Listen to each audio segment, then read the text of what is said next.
Hey everybody, Michelle with Michelle's Frugal Living here. Thanks for watching my videos. And today I'm going to be making some pumpkin bread, and I'm going to be using my grandma's recipe. So, yeah, it's a pretty old recipe, probably older than me. Alright, so basically I got 2 loaf pans here, and I've got some nonstick cooking spray to coat those with, a large bowl, and I'm just going to use the spatula to mix it up. And you can use an electric mixer. I think it might be recommended, but anyways, I'm not going to get mine out. But I'll just mix it up with this. I'll put the actual measurements and instructions for this in the notes fill on the video, so you can look there. If I forget to say something or whatever, it'll be there. But I'll tell you as I go along. But basically, I got 2 eggs, cloves, cinnamon, nutmeg, some salt, baking powder, baking soda, a 15-ounce can of pumpkin. Basically, it's like 1.5 cups, 2 cups of pumpkin is what you need if you don't have canned pumpkin and you have fresh pumpkin that you've done. A lot of recipes use butter. I've got some Crisco oil that I'm going to use because all the old family recipes in our cookbook use oil in the pumpkin bread and not butter. So, and that's the way I like it. I don't know. I never made it with butter, so I'm using the oil. I've got some flour back there and some regular sugar. So anyways, first what I'm going to do is get the eggs in the bowl and beat those up some, and then put the oil in, and then we'll do the dry ingredients, and then the pumpkin goes in last. This recipe also had like some chopped nuts put in it, which you could do, like walnuts. Some people like chocolate chips in their pumpkin bread, but I just like it plain. So just regular old pumpkin bread. I love it. So anyways, I'll get this cleared up and get my eggs in the bowl and show you me mixing it up. Okay, so I got my 2 eggs in the bowl, and you're just supposed to beat them up a little bit. Of course, if you have an electric mixer, you can do that. Okay, so there's that, and then I need 2 cups of sugar. So I've got a 1/2 cup measure here. Alright. So 2 cups of sugar in there, and then beat that up.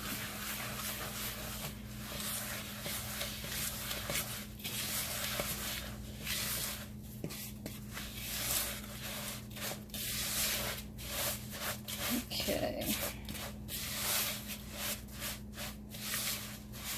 And then, let's see, we need 3/4 cups of oil, or if you're using butter, just use 3/4 cup of butter. And, yeah. So, since I have a 1/2 cup measure here, we'll do a 1/2 cup, and then I'm just going to do half of this. Okay, let me get that out of the way. Alright, and then you mix this up.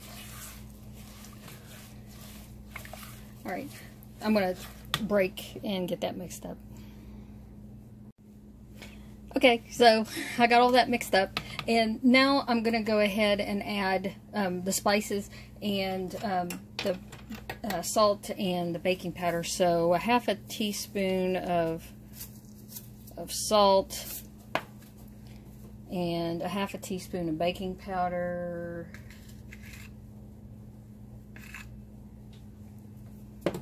And then the other things are all a teaspoon. So a teaspoon of soda.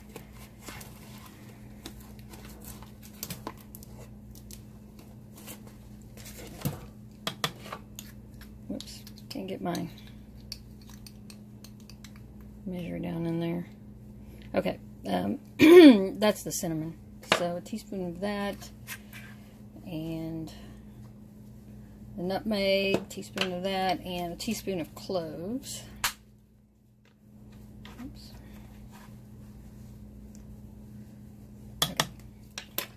So I got all of those things in there, and I'll go ahead and mix that in. And the next step is to put the flour in. I already got my flour measured out, and 2 cups of flour. But I wanted to get these mixed in. Guess you could do them all at the same time. But since I don't have it in a mixer, I'm just doing that by hand. Okay. So let me get the flour in here. So that's 2 cups of flour. So it's going to take me a minute to get that mixed in. So we'll pause again here. Okay, so I got all that mixed up, and the last thing that I'm going to add is the pumpkin. We'll get that in there and stir it up. So, yeah, it's kind of stiff at this point. This pumpkin will add a lot of liquid to it. Because really, other than the oil and the eggs and the pumpkin, that's all of the liquid that's in this recipe here. So, whoops. I got a pumpkin on the side of the can. Okay.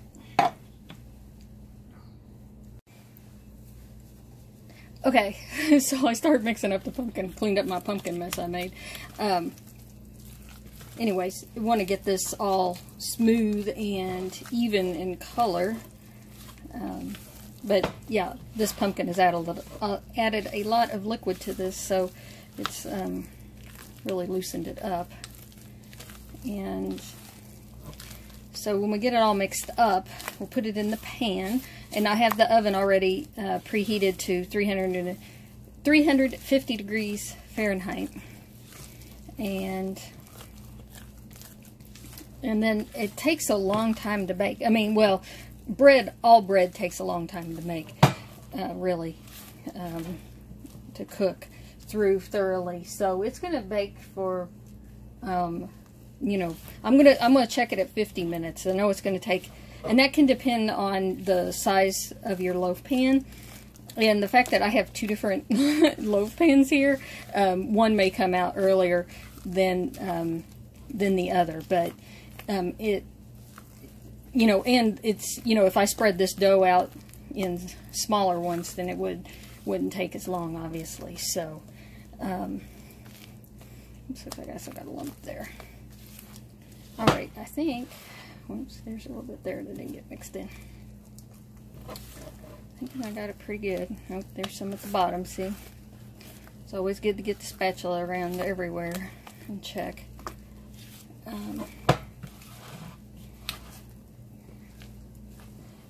Alright, I don't see any more big wet or dry spots. Okay, so I'm just going to divide this between the 2 pans. And let me get my hand out of the picture here.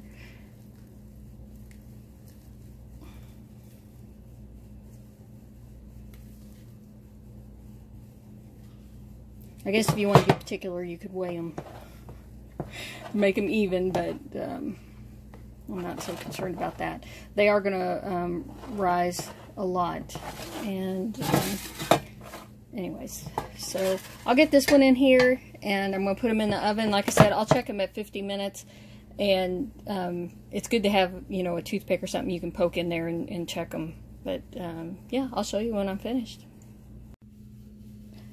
Okay, so I thought I'd show you these breads because they've been in the oven for about 48 minutes, and of course these pans are slightly different sizes, and I thought this would happen, that they were going to cook at a different rate. And sure enough, this one, if I put a toothpick in it, it comes out clean. Okay, so this one is definitely done. This one is not. It is still really gooey in the middle. So I'm going to put this back in there. I mean, it's probably going to take 5 or 10 minutes more on that one. So it really depends on what size of loaf pan you have and everything like that as to how long it needs to cook. Okay, so it took another 15 minutes for that one to get finished, and if I stick this in there, it comes out clean now. So just, you know, you're just gonna have to test them. That's all I can say about on the time. And I would cut into these and show you, but I'm taking them to a pitch-in, so I have to wait till tomorrow before I cut into them and have any, which makes me sad. Okay, anyways, thanks for watching. I'll talk to you guys later.